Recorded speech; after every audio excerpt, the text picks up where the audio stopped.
the Pietermaritzburg High Court has just made that all-important ruling with regards to the application that was brought forward by Queen Ntokozo KaMayisela, basically trying to interdict a wording that had been planned for King Misuzulu kaZwelithini this coming weekend. But of course, the judge there ruling that this urgent application is indeed dismissed. And of course, a lot came out during the submissions and also the representation between the two parties to get a sense of what we make of the contents of this particular case. Let's engage our legal analyst, Mr. Mpumelelo Zikalala from Zikalala Attorneys. Mr. Zikalala, thank you so much for your time. The bone of contention was always going to be the fact that is there a wording, is there not going to be a wording this coming weekend?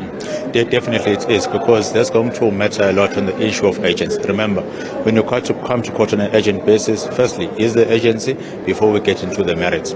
Now, with the definition of whether there's a marriage or not, you then come back and say, in terms of the recognition of Customary Marriages Act, what then do you define as a conclusion of the marriage that would allow you to go to Home Affairs in order for all the process to be there?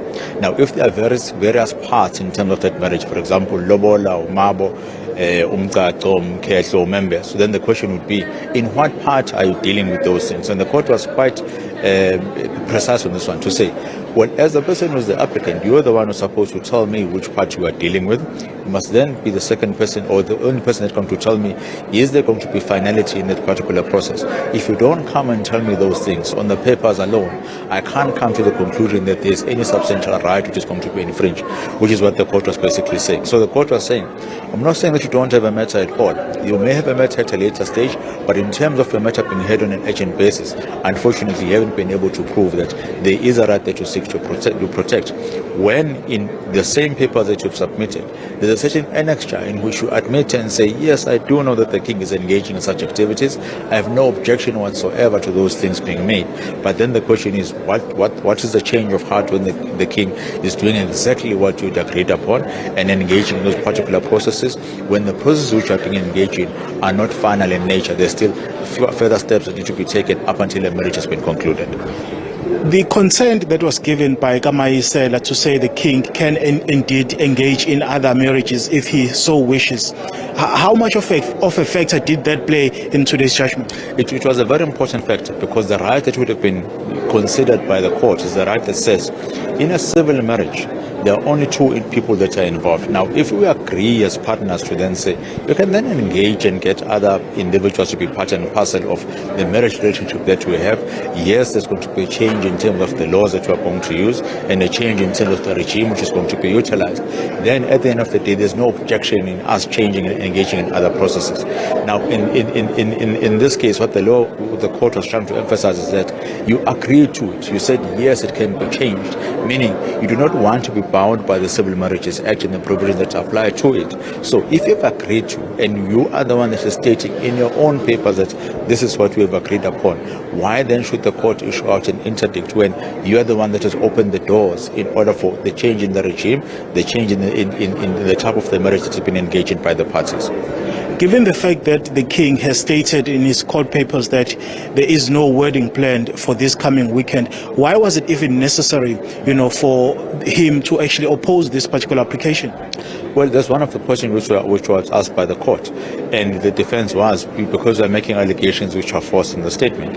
And I would also maybe think that what they're trying to do, the king was trying to say, let's engage in this definition of a marriage, that particular definition in line with what the Recognition of Customary Marriages Act actually states, and the various parts in terms of the customary marriage that will have to be engaged in. So I want to place it on record that I'm not going to engage in any process which is going to be flawed.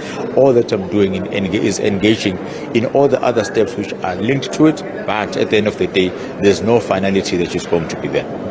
Another issue, of course, is the pending divorce issue between Queen KaMayisela as well as King Misuzulu.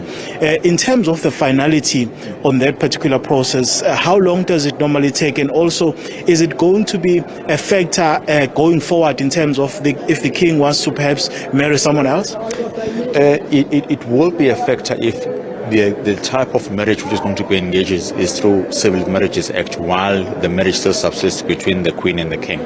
However, it won't be a factor if the king is going to start engaging in processes which will then render or accumulate into a customary marriage, because the same argument will be raised to say, I've only engaged in lobola and umbes and all the other stuff, I haven't reached the end, and once I've reached the end, only then you can come back and say there's certain infringements that I've done. But in terms of the divorce action, it will depend on what the plea of the king is going to be. They may come back and say, well, I'm withdrawing it because there's no order that has been granted or no decree of divorce that has been granted at the moment. They may say, I'm now withdrawing it, I'm now engaging in a different factor, or engage in a conversion, not the actual divorce that we're talking about, or there might be an out-of-court settlement. But the truth of the matter is, the sequence of events which need to be followed needs to comply with the law, and if they comply with the law, then everything is fine. But if they don't, then she may still have a leg to stand on to come back to court and say, court, you told me previously that there must be the final stage. The final stage has been reached. There is registration of the marriage at Home Affairs.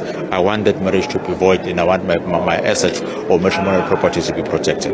In terms of this interdict, legally speaking, is this the end of the road for Queen KaMayisela? Not necessarily. She may come back and say, I came to court on an urgent basis, I wasn't granted that. However, I want to supplement my papers and make sure that my point is put across before everything else continues.